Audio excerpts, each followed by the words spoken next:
Hi, we're Dave and Jude, and we sold up our home and left our jobs and our lives behind to live on board our sailboat, Anamcara.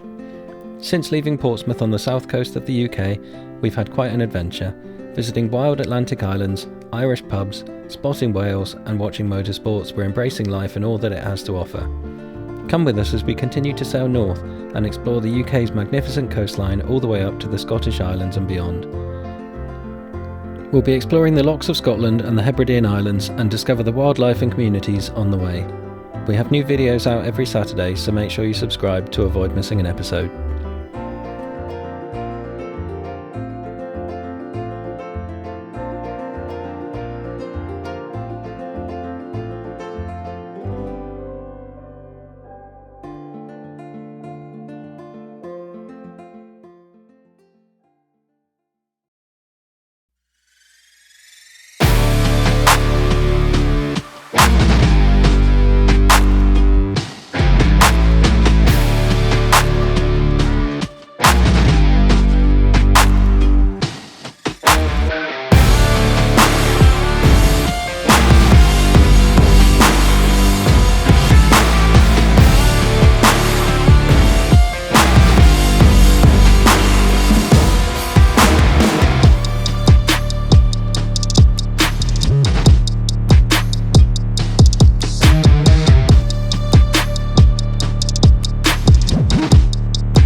The Isle of Man TT, or Tourist Trophy, is an annual event where motorbikes of various types race around the roads of the island. You may have seen the Monaco Grand Prix in Formula 1, and this is a similar concept. The 37-mile course winds around the island through towns and villages, and up and over the Snaefell Mountain. Laps average up to 136 miles per hour, with top speeds in excess of 200 miles per hour. Some of the fastest sections are on roads usually marked with a 30 mile per hour limit. Spectators are free to watch from almost anywhere on the island, although some grandstands are set up and the usual hospitality packages are available. We started watching from the famous Sulby Glen Hotel, a welcoming venue with perfect viewing location. We've made it off the boat today, the weather's improved and we're at the Sulby Glen Hotel on Sulby Strait on the course, and just waiting now. It's, about 10:30 in the morning. Waiting for the roads to close and then the qualifying to start. So it's the Friday before the racing starts. All the qualifying is going through today. They've got an extended session because the weather has closed the course for the last few days. But we've got breakfast. I've got a coffee, actually. Jude's got a sensible breakfast. I've got a beer. Partly just it's polite to buy something from the pub that you're sitting in the beer garden of. We are literally next to the fence, so if I turn around where you can see the cars going past, that's where the actual racing is going to happen, so we're as close as you could possibly get to the action. So yeah, just a couple of hours to go and we will update you later.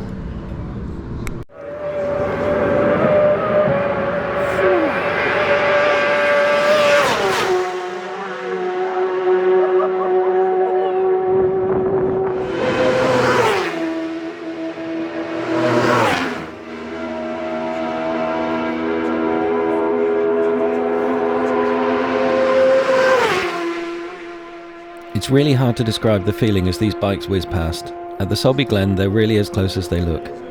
We're told not to put drinks over the fences, any spillage would stop the race. The bikes are 5 to 6 feet away and travelling around 200 miles per hour. As the bikes pass, we get a pressure wave and massive noise and can barely tell which bike it was. This is the absolute best way to watch motorsports. And to top it off, we had a pub with good beer and food right behind us for the whole day.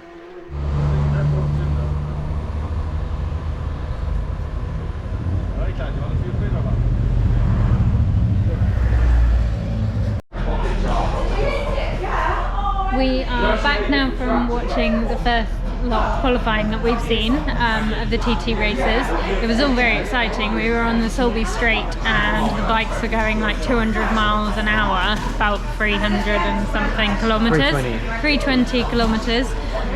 we tried to get some photos and whatnot, and they would just be blurry. Like my iPhone, the background is perfectly clear, and then the bike is just a blurred mess of colour, and even the videos, and we did like slow-mo and they still look like they're going fast. We hopefully will insert some clips here. But yeah, they did decide that they were doing more qualifying this evening, but we decided to come back and try and go out again tomorrow. Just have a bit of rest, because otherwise we wouldn't get home until like 10 p.m, probably half 10. And it's still on for the next week, and they're not even racing yet. It's still just the qualifying. And in the TT, somebody was telling us earlier, it's not real qualifying. They're not trying to qualify for the race, and they're not qualifying for a position because it's a time trial. So it's essentially just another go round the track, really, for practice, as far as we can tell, and from what we've been told. So yeah, it's on for the next week, and it's at more sociable hours for the rest of the week. It's on in the daytime, so we're going to go and catch up with it in the daytimes, and have a bit of a nap this evening. We're quite tired, it's been sunny. And there's been quite a few pints, because we were obviously in a pub. But yeah, we will see much more of it in the week, and hopefully get to some more interesting places to actually get some better photos of some bikes. Although Dave did get a nice photo of a couple of the bikes on the big camera. Yeah, we got some good photos. And also, as you were saying, we bought some pints to support the local business.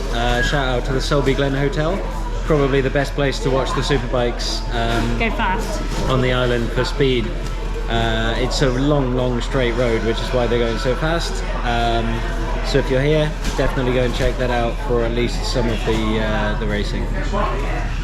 Cool. Well, yeah, we'll show you some of that footage now. So, Future Dave here. I said in the previous clip that we didn't really understand the qualifying or the purpose of it, given that nobody's fighting for positions or anything like that. So I went and read the regulations for you guys, just to make sure that we kind of covered it off. And effectively, it's partly for safety, so every single rider has to do 5 or 6 laps of the course, minimum, just to learn the course, I guess, and make sure that they understand it. It's a pretty dangerous course if you don't know what you're doing, certainly at the speeds that they're riding. The full 33 miles is averaged at 130 something miles an hour by most of them, so pretty incredible speeds. And bear in mind, that's an average, so that means some parts they're doing well over 200 miles an hour, and some parts they're going 10 miles an hour around some pretty tight bends. So yeah, everybody's got to do 5 or 6 laps. The other part of qualifying is everybody must submit a time, do a timed lap that is within 112.5% of the 3rd fastest lap time of the year. So that sounds complicated, but basically I think they choose the 3rd fastest time so that you're not competing with the fastest lap, because that could be an outlier. 3rd fastest will be pretty up there, but it isn't going to be crazy. It's going to be a sort of average fast lap, and 112% means everybody is within spitting distance of the front, and that again partly will be for safety, because it's a time trial and they're letting people off every 10 seconds or so. You don't want too much overtaking on this kind of course, because that can get dangerous. So that then means that there's a reasonable gap. People are only overtaking once, maybe twice on the course, and not really outflanking everybody else. So yeah, there was a purpose for the qualifying. It wasn't just practice, although as you can see from what I've just described, a lot of it is just about learning the course and practicing and being familiar for race day. And new riders have to wear red bibs to show that they're a new rider, and they have additional requirements on them to make sure that they have learned the course.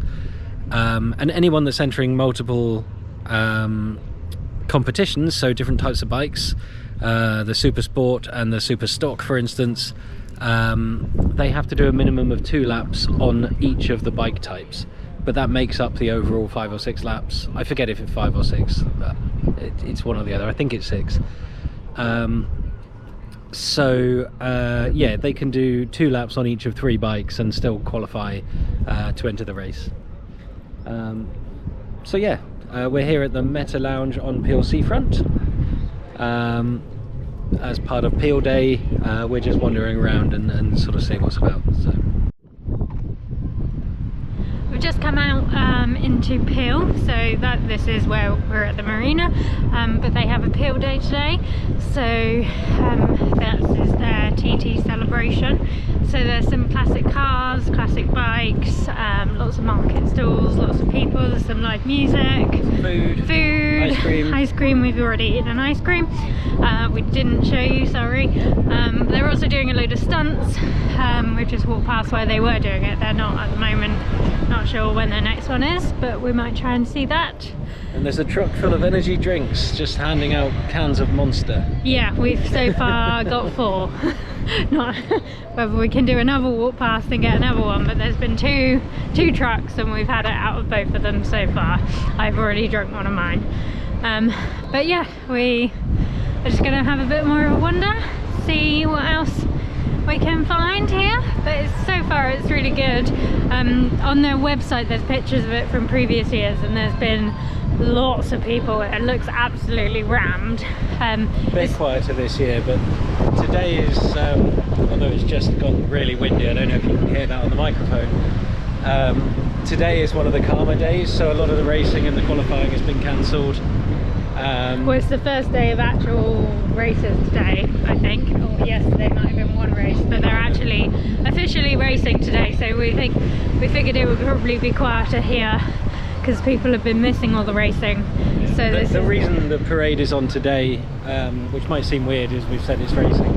This was originally a backup day for the racing, so there wasn't supposed to be any qualifying, practice or racing on today. It was supposed to be a down day, but because of the wind and the rain, a lot of previous stuff has been cancelled, so they've had to pack it into fewer days, and they've used those contingency days to get the qualifying laps done. But yeah, we'll have a bit more of a wander around. This is open till 5, so they've shut off the street and the promenade from cars, and it's all just lots of people and things going on. So yeah, have another wander up, show you some footage of that and see where we get to.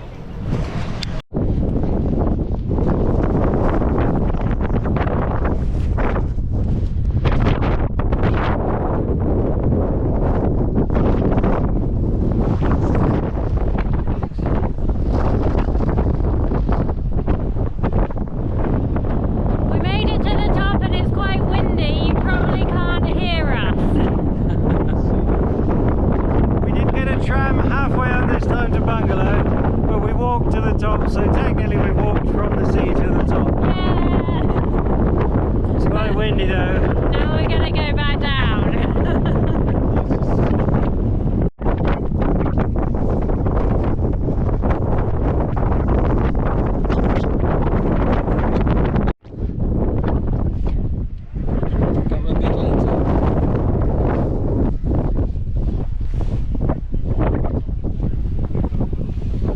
As you can tell, all of the audio on the mountain was blown out by wind noise. That tells you just how dangerous this race can be, riding well over 100 miles per hour in gusty wind on the edge of a mountain. The course here feels slower, partly because it is a little slower, but mainly because we're watching from further back. The view is epic on the mountain, and the course has twists and turns and a real racecourse atmosphere. Thanks for watching. We hope you enjoyed this special episode. We'll be returning to Saley next week and move to Strangford Lough in Northern Ireland. We hope to see you there.